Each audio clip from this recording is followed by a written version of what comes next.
मध्य प्रदेश में 27 सीटों पर होने वाले उपचुनाव से पहले ही बीजेपी ने हार मान ली है। पार्टी के नेताओं को लगने लगा है कि इस बार उपचुनाव में जीत मुश्किल है। इस बीच एक ऑडियो इस समय राज्य में तेजी से वायरल हो रहा है, जिसमें यह दावा किया जा रहा है कि राज्य में सिंधिया के आने से बीजेपी को कोई फायदा नहीं हुआ है, उल्टा इसका नुकसान ही हो रहा है। तो क्या है इस वायरल ऑडियो में, देखिए इस रिपोर्ट में। मध्य प्रदेश में इन दिनों एक ऑडियो जमकर वायरल हो रहा है। दावा किया जा रहा है कि इस ऑडियो में आवाज राज्य के कैबिनेट मंत्री गोपाल भार्गव और बीजेपी नेता वीरेंद्र शुक्ला की है, जिसमें बीजेपी नेता गोपाल भार्गव से शिकायती लहजे में कहते हैं कि यदि यही हालात रहे तो उपचुनाव में पार्टी की हार तय है।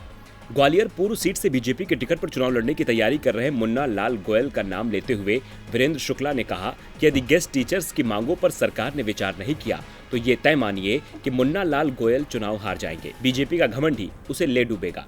ज्योतिरादित्य सिंधिया को लेकर शुक्ला ने दावा किया कि कांग्रेस छोड़कर बीजेपी में आने के बाद से ही सिंधिया के हालात खराब हैं। वो लोगों के बीच में नहीं जा पा रहे हैं। इस बातचीत से साफ है कि सिंधिया के कांग्रेस छोड़ने से मध्य प्रदेश में बीजेपी की सरकार तो बन गई, लेकिन मतदाताओं का भरोसा न तो सिंधिया जीत पाए और न ही शिवराज सरकार। और अब बीजेपी भी उपचुनाव में सिंधिया को ज्यादा तवज्जो देती नहीं दिख रही है। हार सामने दिखती देख शिवराज सिंह चौहान ने खुद चुनाव की कमान संभाल ली है और लगातार उन क्षेत्रों का दौरा कर रहे हैं जहां उपचुनाव होने हैं। दूसरी ओर सिंधिया के बीजेपी में आने के बाद से ही कई पार्टी नेता बीजेपी छोड़ कांग्रेस का दामन थाम चुके हैं, जिससे बीजेपी को भारी नुकसान उठाना पड़ा है। टीवी लाइव की रिपोर्ट।